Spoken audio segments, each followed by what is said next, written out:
스코틀랜드의 한 숲속에서 개 한 마리가 발견됐습니다. 그 개는 매우 굶주려 있었고 병든 더러운 개였습니다. 유기견이라고 하죠. 주인에게 버림받은, 주인이 찾아가지 않는, 또는 주인이 잃어버린 개죠. 지나가는 사람 누구도 그 개를 보고 관심을 기울이지 않았습니다. 그런데 하루는 어느 경찰관이 지나가다가 그 개를 유심히 보게 되었는데 이 목걸이에 이름표가 달려있는 것이 보였습니다. 밥스라는 이름이 적혀 있었는데 자세히 보니까 그 이름 밑에 아주 작은 글씨로 이렇게 쓰여 있었습니다. 이 개는 영국 왕궁에 속한 개입니다. 깜짝 놀랐죠. 아니, 이 버려진 개가 왕궁에 속한 개라니. 그래서 경찰이 그 개를 껴안고 경찰서로 돌아와 가지고는 깨끗하게 씻겨주고 음식을 먹이고 또 병을 치료해 줍니다. 그리고 회복되었을 때 그 개를 껴안고 영국 국왕에게 찾아가서 개를 다시 전달해 줍니다. 영국 국왕 부부가 에든버러에 휴가를 왔다가 개를 잃어버리고 그 개를 찾기 위해서 몹시 애쓰고 있었던 차에 다시 찾게 돼서 너무너무 감사하게 여기고 그 경찰관에게 아주 특별한 상을 푸짐하게 내렸다고 합니다. 여러분, 개 한 마리도 누구의 소유냐 하는 것이 이렇게 중요하다는 거죠. 그냥 평범한 사람이 개라면 아마 그만한 대접을 받지 못했겠죠. 그러나 그 개는 적어도 영국 국왕에게 속한 개였기 때문에 그런 특별 대접을 받을 수 있었던 것입니다. 자, 여러분, 우리가 그냥 평범한 물건도 누구의 손을 거쳤느냐가 굉장히 중요하죠. 만약 여기 이 컵을 연구사님이 선물하신 컵인데, 좋은 컵인데요. 제가 이렇게 쓰다가 말이죠. 이거를 장로님한테 선물로 드리면 받으시겠어요? 제가 드리면. 네, 받아야죠. 목사님 주시는데 안 받아요? 네. 그런데 이거를 그냥 굉장히 귀중한 보화로 여기지는 않을 것 같아요. 제가 쓰다가 준 거니까. 그죠? 네. 그냥 목사님 주신 게 잘 쓰다가 깨지거나 하면 갖다 버리겠죠. 근데 만약에 이 컵이 그 유명한 에이브러햄 링컨 대통령이 사용하던 컵이다. 예? 분명하게. 그러면 이걸 쉽게 그렇게 방치해 놓지 않겠죠. 아마 누가 가져갈까봐 금고 속에 딱 넣어놓고 생각날 때 다시 꺼내보고 그럴 겁니다. 신짓단지 모시듯 할걸요? 왜냐하면 이게 상당히 값어치가 나가는 물건일 것이기 때문에. 예? 적어도 진짜 에이브러햄 링컨 대통령이 쓰던 컵이라면 경매에 나가면 지금 아마 시가 수백만 원, 수천만 원 할 겁니다. 누가 쓰던 컵이냐? 이게 중요하다는 거죠. 예? 누구의 소유냐 하는 겁니다. 예전에 그 세계적으로 유명한 권투 선수 헤비급 챔피언 무함마드 알리 유명하죠? 이 알리가 사람들에게 사인을 많이 해줬는데 근데 몇십 년이 지난 후에 한 사인이 경매에 올라왔어요. 그 사인한 알리의 사인이 적힌 종이 한 장이 얼마냐? 우리 돈으로 한 장에 170만 원에 팔렸대요. 종이 한 장이. 제가 사인하면 여러분 얼마 주고 사시겠습니까? 아무도 안 사죠. 제 사인이 무슨 가치가 있어요. 예? 근데 이 무함마드 알리의 사인은 한 장에 170만 원짜리 경매에 나오더라고요. 더 재밌는 얘기가 있습니다. 여러분, 껌 씹다가 버리면 그거 누가 주워가겠어요? 아무도 안 주워가죠. 그런데 영화 배우 브래드 피트 그리고 안젤리나 졸리, 세계적으로 유명한 영화 배우 부부죠. 그런데 이 부부가 스위스에 한 세미나에 참석했다가 남편인 브래드 피트가 세미나가 좀 지루했나 보죠. 너무 지루해서 씹던 껌을 뱉어버렸는데 뒤에 앉아있던 소년이 그 껌을 주워다가 잘 보관해서 경매 사이트에 올렸는데 그게 엄청난 값이. 왜? 브래드 피트가 씹던 껌이다. 해가지고. 여러분, 내가 씹던 껌 버리면 그거 누가 주워갑니까? 그 지저분한 걸. 그런데 유명한 사람이 씹던 껌은 껌조차도 엄청난 가치가 있더라는 거예요. 이게 누구를 거쳐갔느냐, 누구의 소유냐, 이것이 그 가치를 결정한다는 겁니다. 가치라는 것은 소유에 따라서 달라진다는 거죠. 똑같은 양말, 똑같은 모자지만 이게 장동건이 쓰던 거냐, 이병헌이 쓰던 거냐에 따라 그 가치가 달라진다는 거예요. 그러면 지금까지 물건의 가치에 대해 생각해 봤는데 저와 여러분의 가치는 어느 정도 될까요? 저와 여러분의 존재 가치가. 그 가치라는 게 무엇에 의해서 결정되느냐? 바로 우리가 누구의 소유냐에 따라서 결정된다는 것입니다. 아멘. 아멘. 그럼 저와 여러분 누구의 소유입니까? 네. 오늘 설교 제목 속에 그 답이 들어있잖아요. 우리는 누구의 소유예요? 너는 내 것이라 하나님 말씀하십니다. 다 같이 너는 내 것이라. 내 것이라. 여러분 누구에게 속한 자입니까?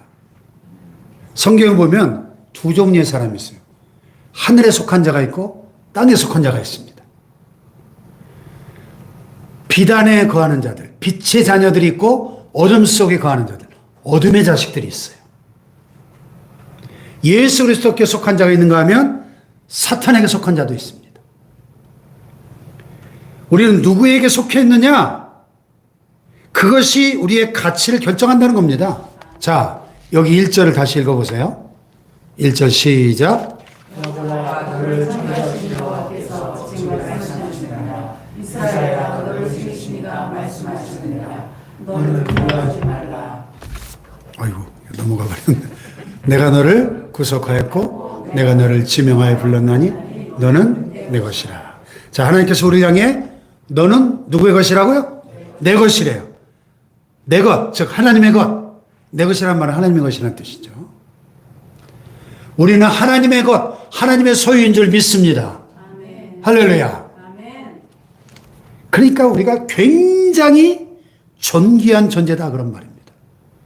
영국 국왕에게 속한 개도 그렇게 값진 대우를 받는데 우리가 만물의 주인이시고 천지를 창조하신 여호와 하나님의 소유라면 그 하나님께서 우리를 향하여 너는 내 것이다 이렇게 말씀한다면 우리가 얼마나 존귀한 존재냐는 것입니다. 할렐루야. 아멘. 오늘 여기 보니까 야곱아 이스라엘아 이렇게 부르십니다. 여기서 야곱이라는 것은 창세기에 이삭의 아들 한 개인 이름이기도 하지만 일반적으로 이스라엘 민족 전체를 지칭하는 그런 표현이죠. 그 야곱이 나중에 천사와 씨름하고 나서 야복강가에서 이름이 뭘로 바뀌죠? 이스라엘로 바뀌잖아요. 그리고 그 이스라엘이 이스라엘 민족을 대표하는 이름이 됩니다. 그래서 여기 야곱아 이스라엘아 이 말은 지금 이스라엘 한 민족을 향해서 하시는 말씀이에요. 이스라엘아 너희들은 내 소유다. 내가 너희들을 지명하여 불렀고 내가 너희들을 구속하였으니 너는 내 것이다. 두려워하지 말라 이렇게 말씀하시는 거예요. 할렐루야. 아멘. 자, 이스라엘 백성은 어떤 민족입니까? 우리가 잘 알다시피 하나님과 특별히 언약을 맺은 백성. 언약 민족. 이 언약이 굉장히 중요한 거죠. 하나님께서 이스라엘 민족을 저 애굽 땅에서 버려져 가지고 비참하게 노예로 종살이하던 그들을 구원해내셨죠. 그래서 구약에서 가장 중요한 사건을 하나만 꼽으라고 한다면 출애굽 사건을 꼽을 수 있죠. 자, 그런 다음에 그들이 출애굽한 후에 시내산에서 하나님과 언약을 맺죠. 하나님이 이스라엘과 민족적으로 언약을 맺습니다. 무슨 언약이요? 너희가 내 말대로 순종하며 살아가면 나는 너희 하나님이 되고 너희들은 내 백성이 되리라. I will be your God and you will be my people. 하나님과 하나님의 백성이라고 하는 이 언약적 관계가 성립이 되는 거예요. 이 시내산 언약이라고 하는데. 그리고 내가 너희들을 이 지상 만민 중에서 뛰어난 민족으로 축복하겠다. 너희가 내 말을 잘 듣고 순종하기만 하면 세계 모든 민족 위에 뛰어나게 해주겠다. 할렐루야. 이렇게 하나님과 이스라엘 백성 사이에 언약이 맺어졌습니다. 그런데 3,000년 전, 3,500년 전, 뭐 그들만의 리그인가? 아니죠. 오늘 저와 여러분도 이스라엘 백성들처럼 하나님의 언약 백성이 된 줄 믿습니다. 어떻게 해요? 영접하는 자, 곧 그 이름을, 예수 그리스도 이름을 믿는 자들에게는 뭐가? 하나님의 자녀가 되는 권세를 주셨으니. 아멘. 누구든지 예수 그리스도를 나의 구세주와 주님으로 영접하고 나의 주인으로 모셔드리면 그 사람은 하나님과의 언약 관계가 성립된다는 것입니다. 아멘. 할렐루야. 아멘. 여러분 정말 하나님의 자녀이십니까? 아멘. 네. 정말 예수님을 나의 주님으로 영접하셨습니까? 아멘. 영접이 뭐예요? 영접. 만약 누가 여러분 집에 방문을 했는데 대문을 열고 여러분 집 안에 안방이나 거실로 그분을 모셔드리면 그를 영접한 거죠. 근데 대문 밖에 세워두면 영접한 거예요? 거부한 거예요? 거부한 거죠. 예. 여러분이 하나님의 자녀냐 아니냐 하는 것은 여러분이 예수님을 집 밖에 세워두고 있느냐 아니면 여러분의 가정과 여러분의 심령 안에 모셔드렸느냐 이거에 달려있는 것입니다. 아멘. 그 영접이 너무너무 중요한 거죠. 아멘. 그리고 영접기도, 전도할 때 영접기도 따라하세요. 예수님 내 안에 들어오세요. 나의 주님이 되세요. 영접기도가 중요하잖아요. 예수님을 영접할 때 주님 이제는 내가 내 인생의 주인이 아니고 주님이 저의 주인이 되어주십시오. 저는 주님께 순종하겠습니다. 이게 영접이죠. 아멘. 아멘. 그렇게 주님을 믿고 영접할 때 하나님과의 언약 관계가 맺어진다 하는 것입니다. 이게 중요한 것입니다. 오늘 바로 이 언약 백성들 향하여 주님이 말씀하시는 거예요. 어? 뭐라고? 너는 내 것이다. 내가 너를 지명하여 불렀나니 너는 내 것이다. 내가 너를 구속하였다. 아멘. 네. 구속이 뭐예요? 구속. 구속. 검찰에서 하는 구속수사 이런 거 말고 구속. 히브리어 가알이라고 하는 이 말은 일반적으로 값을 치르고 물건을 살 때 쓰던 표현이에요. 성경적으로 말하면 비싼 값을 치르고 다시 데려오는 것입니다.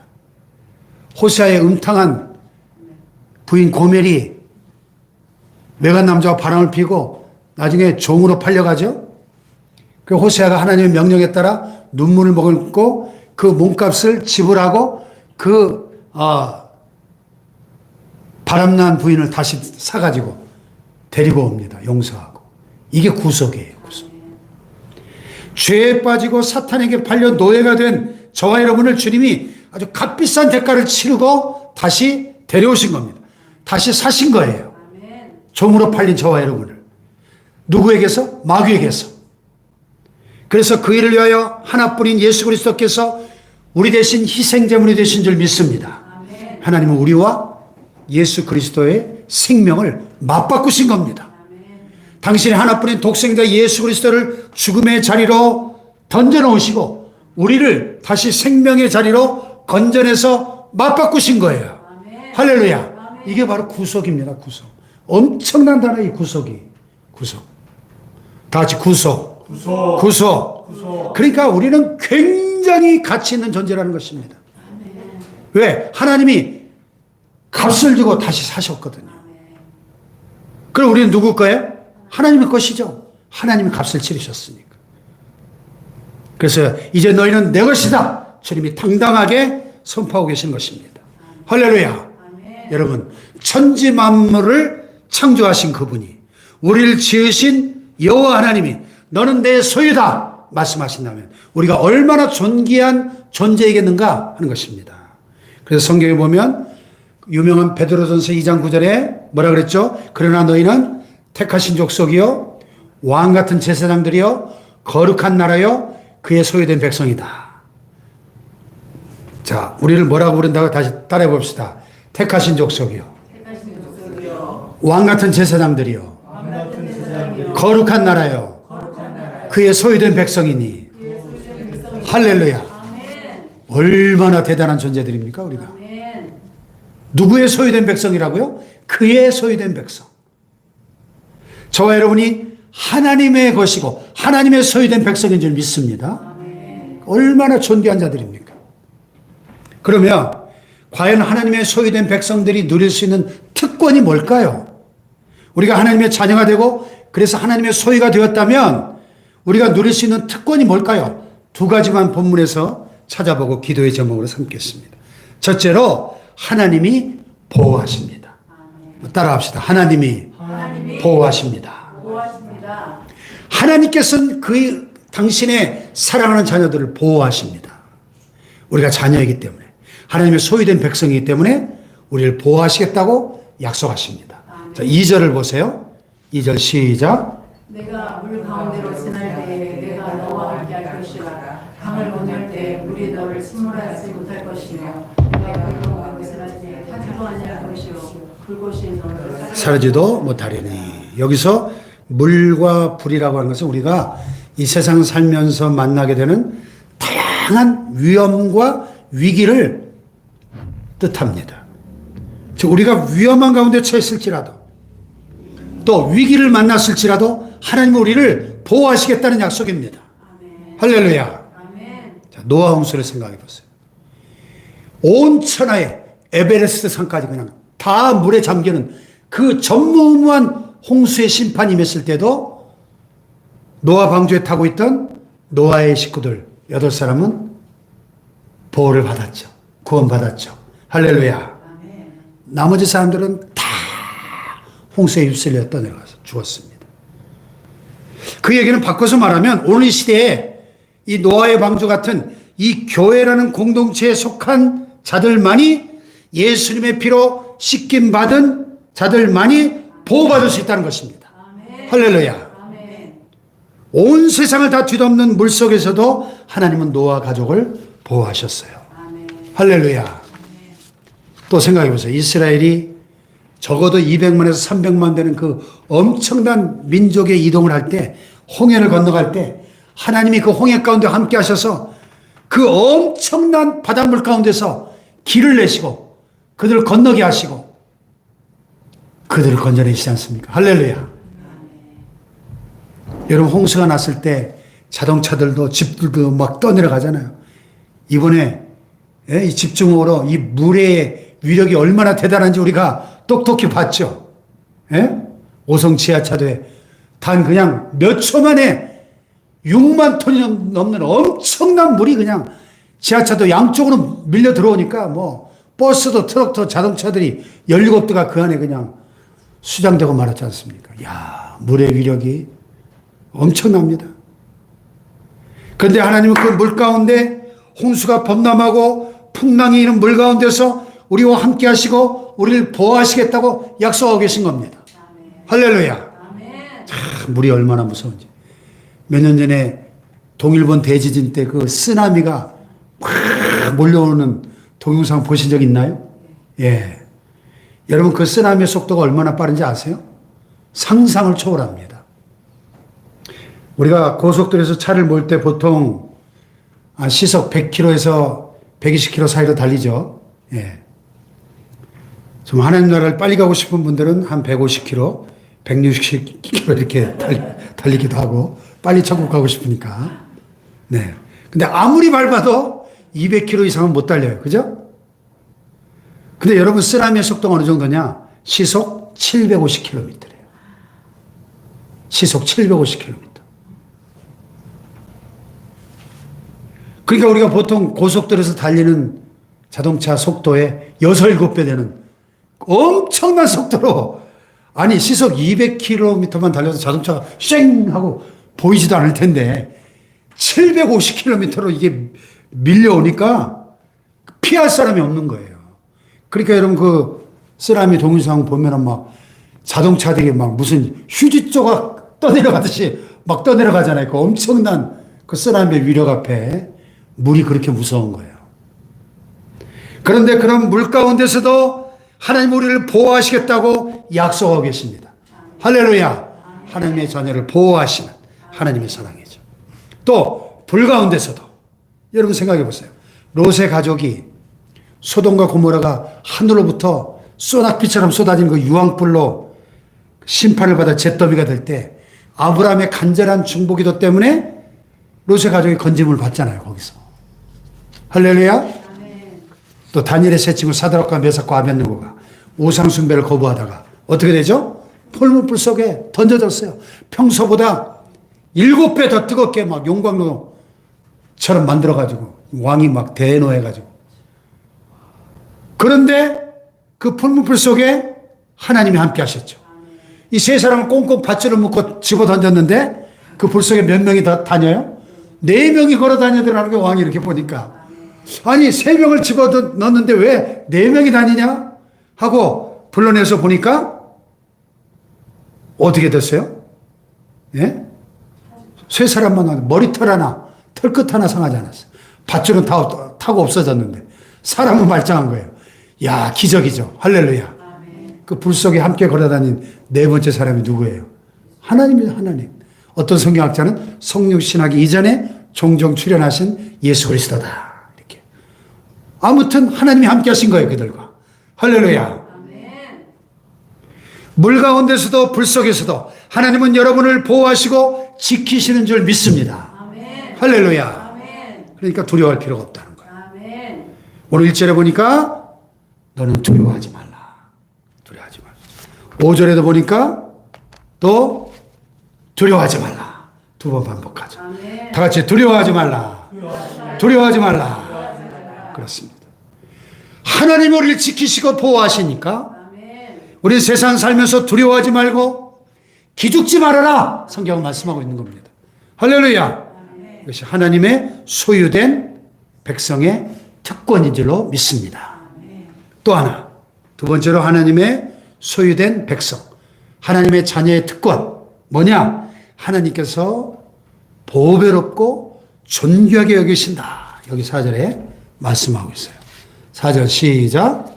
내가 내 보배롭고 존귀하며 내가 너를 사랑하신즉 내가 나 대신 사람들을 내주며 백성들이 내 생명을 대신하리니. 아멘. 아멘. 자, 하나님 우리를 향해서 뭐라고 말씀하십니까? 너는 내 눈에 정말 보배로운 존재다. 또 내게 아주 존귀한 존재다. 그리고 내가 너를 사랑한다. 그래 너의 생명을 구원하기 위해서 내가 다른 사람들의 생명을 내어줄 정도로 대신할 정도로 나는 너를 사랑한다. 이렇게 말씀하시는 거예요. 할렐루야. 이 구절을 공동번역에서 참 재미있게 번역했어요. 너는 눈에 넣어도 아프지 않을 나의 귀염둥이, 나의 사랑이다. 이렇게 번역했어요. 아주 참 재미있는 번역입니다. 너는 눈에 넣어도 아프지 않을 나의 귀염둥이, 나의 사랑이다. 손자를 품에 안아보니까 이 말씀이 정말 실감이 나더라고요. 눈에 넣어도 아프지 않을 나의 귀염둥이, 나의 사랑. 예? 이 표현이 얼마나 실감이 납니까? 손주들 안아보시니까 실감 나죠? 예. 우리 이웃에 있는 제이 모 목사님이 그런 표현 자주 하잖아요.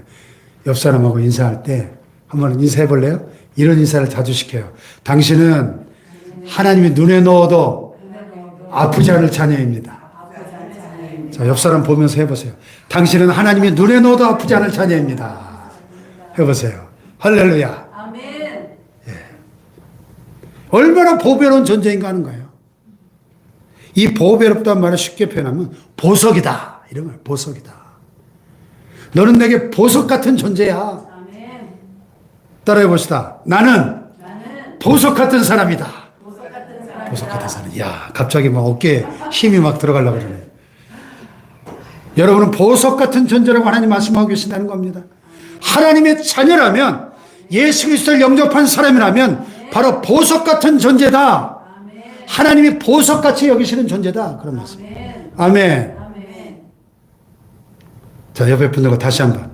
당신은 보석 같은 분이십니다. 당신은 보석 같은 분이십니다. 예? 그 옆에 분들 함부로 대하면 안 돼요. 아멘. 보통 분들이 아니거든요. 보석 같은 분들이에요. 보석 같은 분들. 예? 하나님이 우리를 보석 같은 존재라고 인정하시잖아요. 할렐루야? 그 얼마나 가치 있는 존재입니까? 여러분, 나 자신을 보석같이 여기는 사람이 어떻게 불행해질 수 있겠습니까? 생각해 보세요. 그죠? 적어도 우리에게 이런 확신이 있다면 나의 아버지 하나님이 나를 이렇게 사랑하시고 나를 이렇게 보배롭고 존귀한 당신의 자녀로 정말 보석처럼 여기신다면 우리가 험한 세상 살면서 흔들리지 않을 겁니다. 때로는 병들어도 때로 좀 가난해도 또 실패해도 흔들리지 않을 줄 믿습니다. 왜? 하늘 아버지가 나를 지키시고 보호하시고 인도하실 줄 믿기 때문에. 할렐루야.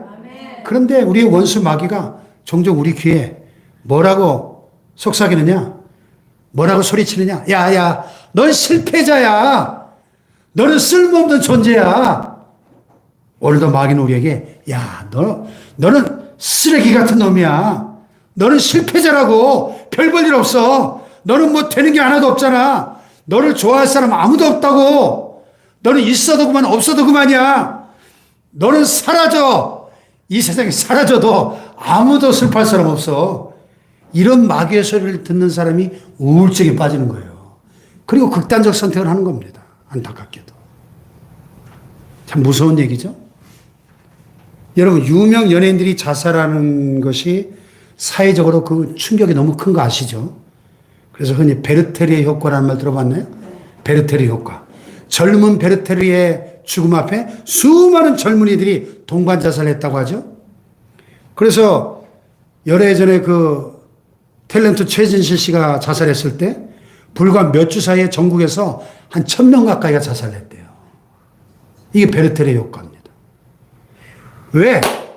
자신의 이 보석 같은 가치를 모르니까, 자기가 얼마나 보배롭고 존귀한 존재인지를 모르니까 마귀는 넌 실패자야. 너는 쓰레기 같은 존재야. 너는 아무 쓸모없어. 죽어도 그만이야. 여기에 그래 나는 쓰레기 같은 존재야. 끄떡끄떡 하다가 극단적 선택하는 거예요. 근데 하나님 뭐라고 말씀하십니까? 아니야. 너는 내가 사랑하는 보석 같은 존재야. 나의 보배로운 아들이야. 나의 사랑하는 딸이야. 나는 너를 너무너무 사랑한단다. 나는 너 때문에 너무너무 기뻐서 그 기쁨을 이길 수가 없어서 너를 바라볼 때마다 나는 춤을 춘단다. 할렐루야. 이게 하나님 아버지의 마음이라니까요. 그 저는 이렇게 길을 가다가도 우리 손자라고 생각하면 갑자기 막 웃음이 나와요. 갑자기 막 춤을 추고 싶어요. 기분이 너무 좋아가지고. 보고 싶어 죽겠어요. 그래서 일주일만 좀 맡겨놓고 가라. 니네 휴가 가고 일주일만 맡겨놔라. 내가 그랬어요. 네, 제가 다 봐요. 제가 하루 종일 데리고 놀아요. 여러분, 오늘도 마귀의 소리에 귀를 기울이지 말고 하나님의 음성에 귀를 기울이시길 축복합니다. 하나님 우리를 너무너무 귀하게 여기신다는 겁니다. 얼마나 우리를 사랑하셨으면 하나뿐인 독생자 예수 그리스도를 우리의 죄값 대신 내어주고 예수 그리스도의 생명과 맞바꿀 만큼 그렇게 우리는 존귀한 자녀들인 것입니다. 할렐루야. 이걸 깨달아야죠. 이걸 깨닫는 사람이 어떻게 자살을 할 수가 있겠습니까? 그렇잖아요. 청주의 한 초등학교에서 실제로 일어난 일인데 칠판에 뿌리라는 큰 글씨가 써 있고 아이들이 쭉 나와서 자기 집안 내력을 이제 족보 이야기를 하는 거예요. 우리 조상 가운데는 이조 판서를 지낸 분도 계시고 우리 가정은 아주 훌륭한 집안입니다. 우리 할아버지는 초등학교 교장 선생님을 지내셨고 우리 아빠는 큰 무역회사의 과장님으로 계십니다. 우리 가정은 너무 행복하고 너무너무 좋은 가정입니다. 막 자기 가정을 자랑하고 내려갑니다. 또 다른 아이가 나와서 또 자기 족보를 쭉 얘기하면서 자랑합니다. 근데 마지막에 나온 아이를 보니까 고아예요, 고아.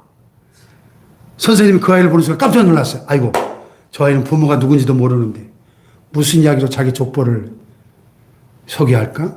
자기 아버지가 누군지도 모르는데 선생님은 내가 오늘 저 아이의 가슴에 대못을 받겠구나. 선생님 깜짝 놀랐어요. 근데 말릴 틈도 없이 이 아이가 강단에 딱 올라가지고 의젓하게 얘기를 시작합니다. 친구들에게. 여러분, 저는 오늘 제 아버지를 소개하려고 합니다.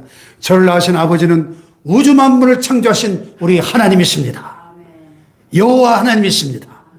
그 하나님께는 많은 자녀들이 있는데 저는 저의 아버지의 자랑스러운 자녀입니다. 그러면서 자기를 하나님의 자녀라고 소개하는 거예요. 그 순간 선생님이 큰 감동을 받았습니다. 자기도 모르게 눈에서 눈물이 핑 돌았습니다. 아, 그 고아인 아이가 그렇게 당당하게 자기소개를 마치고 내려올 때 선생님이 달려가가지고 아이를 꼭 끌어안아주면서 말했대요. 그래, 맞아. 너의 아버지는 하늘 아버지시지.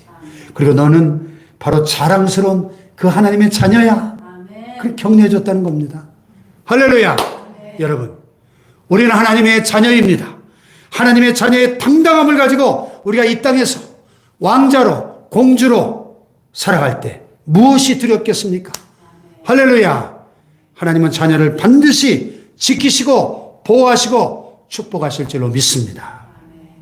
하나님의 자녀의 확신을 갖는다면 하나님의 자녀의 정체성을 가지고 하나님의 자녀로서의 신분의식을 가지고 살아간다면 아무것도 두려워할 필요가 없는 줄로 믿습니다. 하나님의 나를 얼마나 보석 같은 존재로 귀하게 여기시는지를 깨닫고 그분의 사랑 안에서 우리는 이 험한 세상을 승리하며 살아가게 될 줄로 믿습니다. 할렐루야. 나의 아내 거하라.